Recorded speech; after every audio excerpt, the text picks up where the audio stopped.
नमस्कार, मनी गुरु की इस खास पेशकश में आप सभी का स्वागत है। मैं हूं स्वाति रायना। पारा चाहे मौसम का गर्म हो या फिर बाजार का, हम आपको बताएंगे ऐसी कैटेगरी और ऐसे फंड जो हर मौसम में मुनाफे की गारंटी दे सकते हैं। और इस चर्चा में हमारे साथ दो खास एक्सपर्ट शामिल हो चुके हैं, उनका परिचय करा देते हैं। आनंद राठी वेल्थ में डायरेक्टर ऋषिकेश पालवे और mutual fund expert Vishwajeet Parashar. Rishikesh और विश्वजीत जी, बहुत स्वागत करते हैं आप दोनों का हमारे साथ इस खास कार्यक्रम में शामिल होने के लिए। समझना बेहद ज़रूरी है कि इस गर्म मौसम में भी एकदम कूल पोर्टफोलियो कैसे बनाया जा सकता है। इसलिए सबसे पहले हम जानेंगे आपसे कि आपने कौन कौन से फंड अपने कूल पोर्टफोलियो में शामिल किए हैं। पर फर्स्ट एंड फॉरमोस्ट विश्वजीत जी, मैं आपसे अगर शुरू करूं, एक कूल पोर्टफोलियो का आपका क्या आइडिया है? कैसे जब पारा चढ़ता है आप अपने पोर्टफोलियो को एकदम कूल रख सकते हैं? एक इंट्रोडक्टरी जरा आप बताइए उस रिमार्क को। जी, बिल्कुल स्वाति जी। सबसे इम्पोर्टेंट है कूल पोर्टफोलियो बनाने के लिए कि आपको बार-बार उस पोर्टफोलियो को चेक ना करना पड़े। आपने इस तरीके से बनाया है कि वो लॉन्ग टर्म पर्सपेक्टिव से बनाया है, अपना रिस्क प्रोफाइल देखा हुआ है, उसके हिसाब से बनाया हुआ है। और आप जब ये पोर्टफोलियो बनाते हैं, तो आपको ये पता है कि आप लंबे समय के लिए निवेश कर रहे हैं, कितनी भी वॉलेटिलिटी आ जाए। जब बीएसई सेंसेक्स ₹100 से शुरू हुआ था, अगर आज 74,000 पे है, तो कितनी भी लड़ाई लग जाए, कितने भी कोविड आ जाए, आपका पोर्टफोलियो अगर आप लॉन्ग टर्म के लिए निवेश कर रहे हैं, तो वो कूल रहेगा। और हम हर बार चर्चा करते हैं कि अगर आप एसआईपी के माध्यम से निवेश करते हैं, तो आपको मार्केट की जो वॉलेटिलिटी है, उसका एडवांटेज मिलता है, बजाय इसके कि आपको रिस्क उठाना पड़े या आप किसी तरीके का टेंशन लेना पड़े। तो सबसे इम्पोर्टेंट है अपना रिस्क प्रोफाइल जानें, लॉन्ग टर्म के लिए निवेश करें, कोशिश करें एसआईपी से। और जब आप पोर्टफोलियो बनाएँ, तो उसको एक डाइवर्सिफाइड पोर्टफोलियो बनाएँ, ताकि आप एक कैटेगरी में निवेश ना हो। कहते हैं don't keep all your eggs in one basket.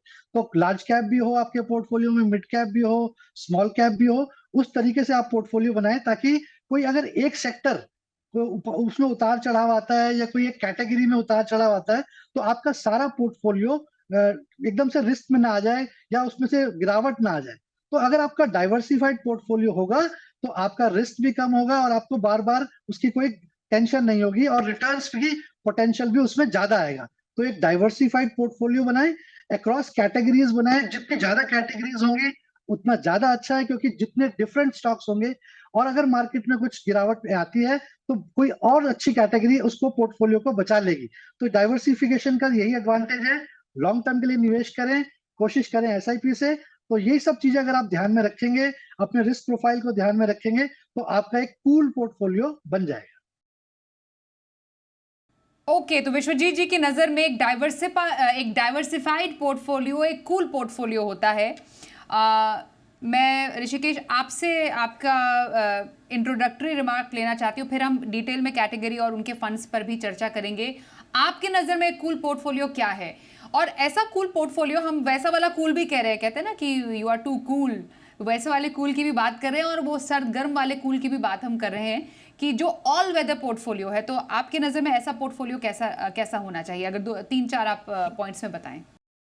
नमस्ते स्वाति जी, नमस्ते विश्वजीत जी और सारे दर्शकों को नमस्ते। एक कूल पोर्टफोलियो बनाने के लिए सर्वप्रथम ये लिखित करना ज़रूरी है कि अल्फ़ा का पोटेंशियल कितना है, अल्फ़ा का टारगेट कितना रखा है हमने। करीबन 2 से 3% अल्फ़ा का टारगेट रखना चाहिए, उसके लिए एक पोर्टफोलियो बनाना चाहिए।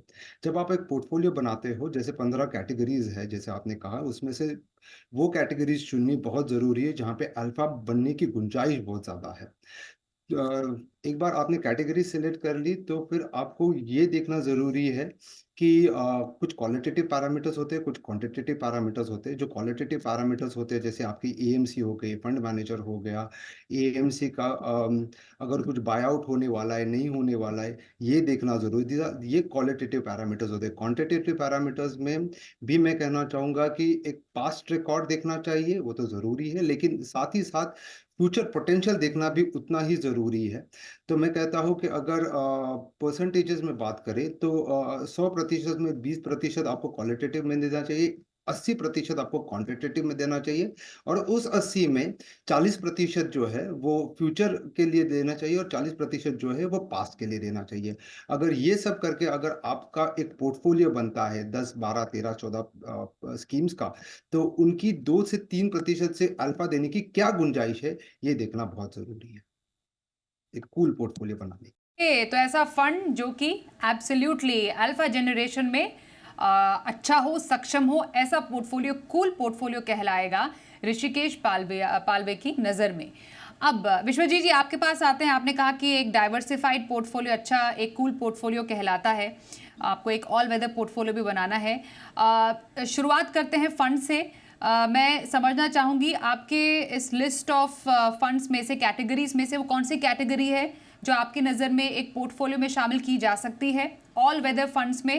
पहले कैटेगरी बताइएगा, फिर उसके फंड्स भी। जी बिल्कुल स्वाति जी, देखिए सबसे इम्पोर्टेंट है कि जब आप पोर्टफोलियो बना रहे हैं तो आपने अपना एसेट एलोकेशन किया हो, जैसे कि कितना आपने लार्ज कैप, कितना आपने इक्विटी में रखना है, कितना आपने डेट में रखना है। तो अगर आपको ये एलोकेशन क्लियर है तो आप उसके बाद म्यूचुअल फंड की कैटेगरीज का चुनाव कर सकते हैं।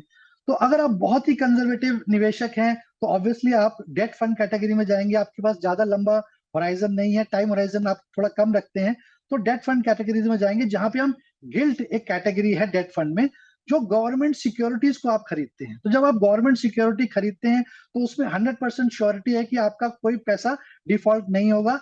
हाँ, थोड़ा बहुत क्रेडिट रिस्क अवश्य रहता है। तो अगर आज की नजर से देखें तो गिल्ड फंड्स बहुत अट्रैक्टिव हो गए हैं, क्योंकि हमारा देश जो है बहुत सारे वर्ल्ड के इंडेक्स फंड्स में एंटर कर गया है और इंटरेस्ट रेट ऑलरेडी पीक पे हैं। तो यहाँ से आप, ऐसा माना जाता है, गारंटी नहीं है लेकिन माना जाता है कि यहाँ से इंटरेस्ट रेट में गिरावट आएगी। तो अगर गिरावट आती है तो गिल्ड फंड्स में आपको अच्छे रिटर्न्स देखने को मिलेंगे, जिसमें आपको कोई मार्केट का वॉलेटिलिटी का इम्पैक्ट नहीं पड़ेगा। तो गिल्ड फंड्स में दो फंड्स जो मैं रिकमेंड करता हूँ वो है एसबीआई मैग्नम गिल्ड फंड और आईसीआईसीआई प्रूडेंशियल गिल्ड फंड। अब अगर हम डेट फंड कैटेगरी से थोड़ा सा ऊपर जाए, हम कहते हैं कि हमें अल्फा जनरेशन करना है, थोड़ा रिटर्न्स भी चाहिए और रिस्क भी नहीं चाहिए, तो हम पहुंच जाते हैं हाइब्रिड कैटेगरी में। तो स्वाति जी, हाइब्रिड कैटेगरी में बहुत अच्छा कॉम्बिनेशन होता है डेट और इक्विटी का। तो डेट से हमको आती है स्टेबिलिटी, जहां से हमें लगता है कि कोई मार्केट में गिरावट भी आएगी तो ये कंपोनेंट जो है हमें एक स्टेबल रिटर्न देगा। लेकिन इक्विटी से हमें एक अल्फा जनरेशन करने का मौका मिलता है। तो सबसे अच्छी कैटेगरी अगर हम इसमें देखें तो वो है balance advantage fund.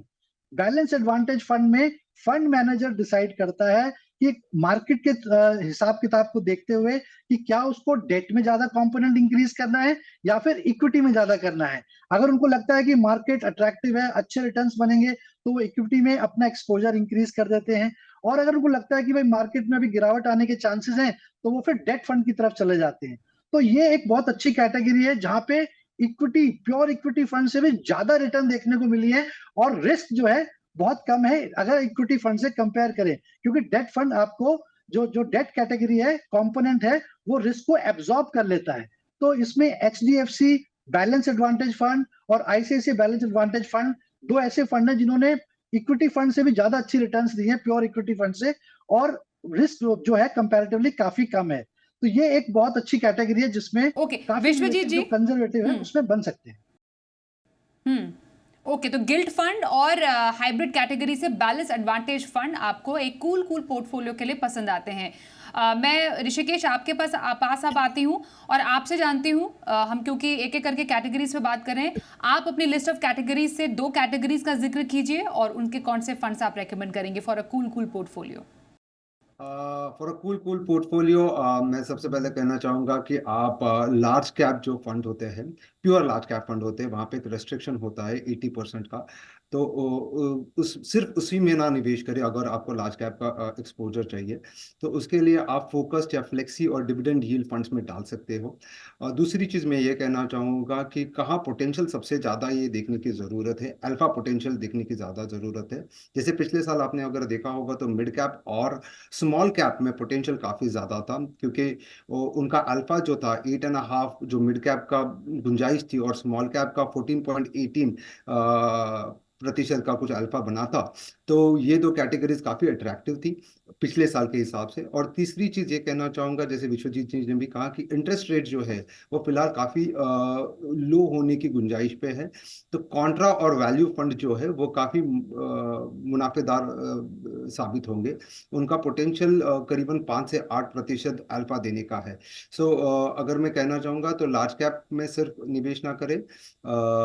Large cap का अगर एक्सपोजर चाहिए तो फ्लेक्सी में कर सकते हैं, डिविडेंड यील्ड में और फोकस में कर सकते हैं। तो ये 3 चीजें मैं कहना चाहता हूँ। Rishikesh, okay, to be more specific Rishikesh, आप एक, क्योंकि हम लिस्ट ऑफ पोर्टफोलियोज की बात करें, आपने लार्ज कैप फंड बोला, विद इन लार्ज कैप हम आपके फंड भी चला रहे हैं। 2 फंड का जो आपने जिक्र किया है, आर वी राइट? आप निपॉन इंडिया लार्ज कैप और क्वांट लार्ज कैप ये पसंद है आपकी तरफ से? बिल्कुल। सो लार्ज कैप में Nippon India large cap fund और क्वांट लार्ज कैप फंड मैं कहना चाहूंगा 2 फंड्स है जो मैं रिकमेंड करना चाहूंगा लार्ज कैप स्पेस में। एंड और वन मोर कैटेगरी जिसके आप फंड्स भी रेकमेंड करना चाहेंगे? और एक कैटेगरी जहां पे मैं फंड रिकमेंड करना चाहूंगा जो फ्लेक्सी कैप है, कैनरा रेबेको का फ्लेक्सी कैप फंड होता है या एचडीएफसी का फ्लेक्सी कैप फंड है, वो रिकमेंड करना चाहता हूँ। और एक कैटेगरी है जो है फोकस्ड, जहां पे सिर्फ 30 स्टॉक्स का एक्सपोजर हो सकता है। एचडीएफसी फोकस या आईसीआईसीआई प्रू फोकस्ड में निवेश करने पर मैं राय देना चाहूंगा। ओके, तो large cap funds, flexi cap funds और फोकस्ड फंड्स, ये 3 कैटेगरीज हैं जो कि लगता है हमारे आज के एक्सपर्ट ऋषिकेश पालवे को, जो कि आप ऐसे फंड्स अपने पोर्टफोलियो में शामिल कर सकते हैं for a cool portfolio. Vishwajeet ji, आपने गिल्ड फंड और साथ ही साथ हाइब्रिड फंड का जिक्र किया था, और 2 कौन सी कैटेगरीज और फंड्स आप शामिल करने की सलाह देंगे पोर्टफोलियो में? बिल्कुल स्वाति जी, एक और बहुत इंटरेस्टिंग कैटेगरी है, इसका नाम है multi asset allocation, multi asset funds. तो मल्टी एसेट फंड्स जो होते हैं, इसमें सबसे अच्छी खास बात यह है, ये 3 एसेट क्लासेस में निवेश करते हैं। डेट में भी करते हैं, इक्विटी में भी करते हैं और कमोडिटीज में भी करते हैं। तो ज्यादातर उसमें गोल्ड या सिल्वर होता है।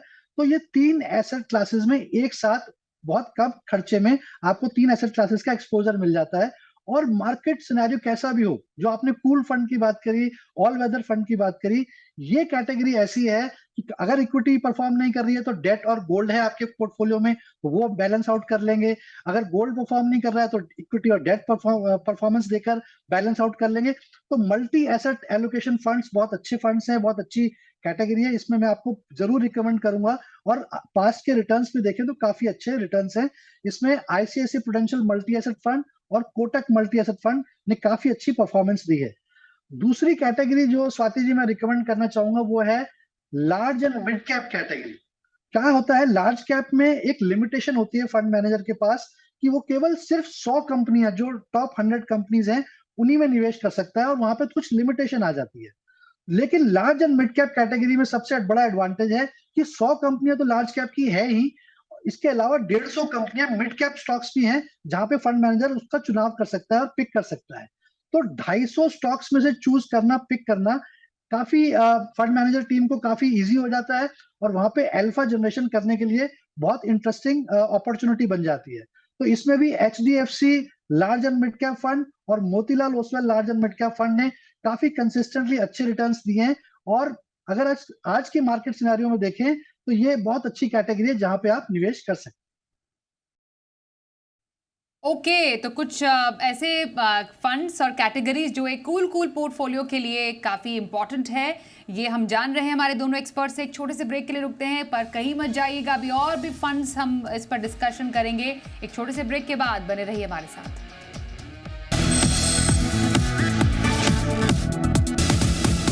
गर्मियों में भी कूल पोर्टफोलियो कैसे बनाए, इस पर चल रही है खास चर्चा। हमारे साथ आनंद राठी वेल्थ से ऋषिकेश पालवे और साथ ही mutual fund expert Vishwajeet Parashar हैं। ऋषिकेश, अब आपके नजर में कूल पोर्टफोलियो के लिए और कौन सी कैटेगरीज ऑफ फंड्स आप शामिल करने की सलाह देंगे? अब आपसे आपके और पसंदीदा 3 कैटेगरीज ऑफ फंड्स हम जानते हैं।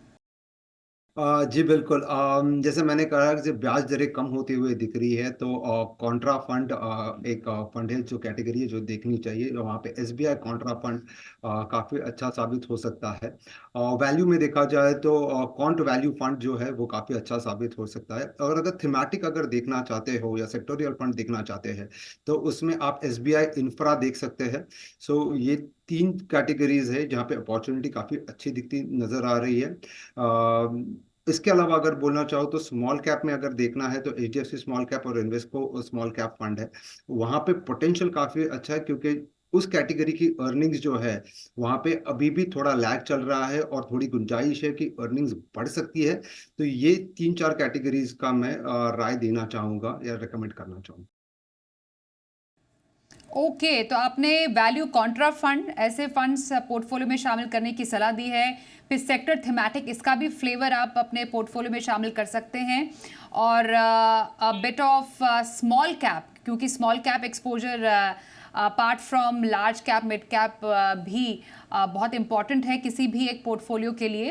तो ऐसे आप एक डाइवर्सिफाइड पोर्टफोलियो बनाएंगे तो डेफिनेटली आपका पोर्टफोलियो ना सिर्फ कूल बनेगा बल्कि ऑल वेदर पोर्टफोलियो बनकर भी सामने उभरेगा। विश्वजीत जी, आपके पास अब हम आते हैं। आपकी नज़र के ऐसे और कौन से फंड्स हैं जो कि पोर्टफोलियो में शामिल किए जाने चाहिए फॉर अ कूल पोर्टफोलियो?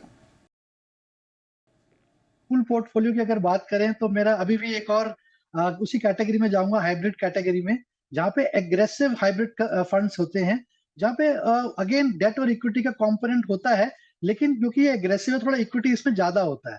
तो यहाँ पे भी अगर हम रिटर्न्स देखें तो इन्होंने प्योर इक्विटी फंड से भी ज्यादा अच्छे रिटर्न्स दिए हैं और रिस्क बहुत कम है। तो ICICI prudential equity and debt fund एक फंड है जिसने बहुत अच्छी कंसिस्टेंटली रिटर्न दी है। और दूसरा कोटक एग्रेसिव हाइब्रिड फंड। तो ये दो फंड्स ऐसे हैं जिन्होंने कंसिस्टेंटली काफी अच्छे रिटर्न्स दिए हैं।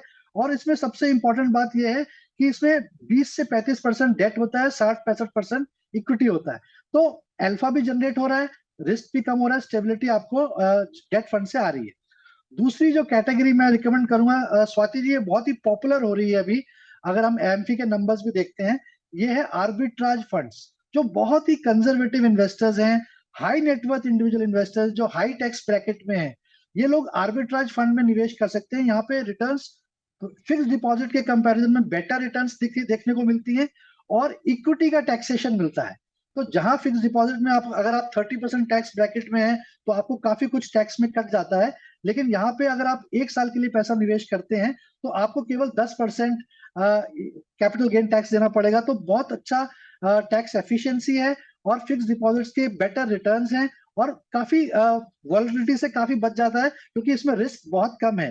क्योंकि आर्बिट्राज फंड में आज खरीदते हैं और कल की मार्केट में देखते हैं जहां पे थोड़ा ज्यादा मुनाफा हो रहा है वहां बेच दिया जाता है। तो इसमें रिस्क जो है काफी कम हो गया। तो आर्बिट्राज फंड एक सेकंड कैटेगरी है जिसको मैं रिकमेंड करूंगा। और ऑल सीजन फंड के हिसाब से अगर आज की मार्केट सिनेरियो को देखें तो मुझे लगता है कि मिड कैप स्मॉल कैप में हम बार बार शोज में भी कहते हैं कि थोड़ी सी वॉलेटिलिटी ज्यादा है long term large cap funds के कंपैरिजन में। बट अगर आपको लगता है कि आपको थोड़ा बहुत मिड कैप स्मॉल कैप में एक्सपोजर लेना है तो थर्ड कैटेगरी जो मैं रिकमेंड करूंगा वो है multi cap funds. Multi cap funds by nature 25% large cap, 25% mid cap, 25% small cap में निवेश करते हैं। और जो बाकी का 25% बचता है वो फंड मैनेजर का डिस्क्रिशन होता है कि मार्केट सिनेरियो को देखते हुए वो कहाँ पे निवेश करना चाहते हैं। तो एक ट्रू म्यूचुअल फंड है, क्योंकि फंड मैनेजर के पास पूरा डिस्क्रिशन है और आप इसीलिए निवेश करते हैं कि फंड मैनेजर चूज करे कि किस मार्केट किस सेक्टर में निवेश करना है। तो यहाँ पे भी बहुत अच्छे रिटर्न्स देखने को मिले हैं। Nippon India multi cap fund ने काफी अच्छे रिटर्न्स दिए हैं, एचएसबीसी मल्टी कैप फंड है, एचडीएफसी मल्टी कैप फंड है। इन फंड्स ने काफी अच्छे रिटर्न्स दिए हैं और आपको डिफरेंट सेक्टर्स का एक्सपोजर भी मिल जाता है, डाइवर्सिफिकेशन मिल जाता है। तो मेरे हिसाब से ये 3 कैटेगरीज बहुत ही ऑल वेदर फंड्स और टाइप ऑफ फंड्स हैं, बहुत ही कूल हैं। आप आंख बंद करके भी निवेश कर सकते हैं और लॉन्ग टर्म के लिए निवेश करें तो ज्यादा अच्छा रहे। ऑल राइट, कुछ फंड्स और कैटेगरीज आपकी बची हुई ऋषिकेश, जो कि एक ऑल वेदर पोर्टफोलियो में शामिल की जानी चाहिए। जैसे मैंने कहा लार्ज कैप और लार्ज कैप फोकस फ्लेक्सी के बारे में मैंने कहा, और एक कैटेगरी होती है जो लार्ज कैप की रिप्लेसमेंट होती है, उसे कहते हैं dividend yield fund. Dividend yield fund वो होते हैं जहाँ पे वो कंपनीज होती है जहाँ पे डिविडेंड आने की गुंजाइश बहुत ज्यादा होती है।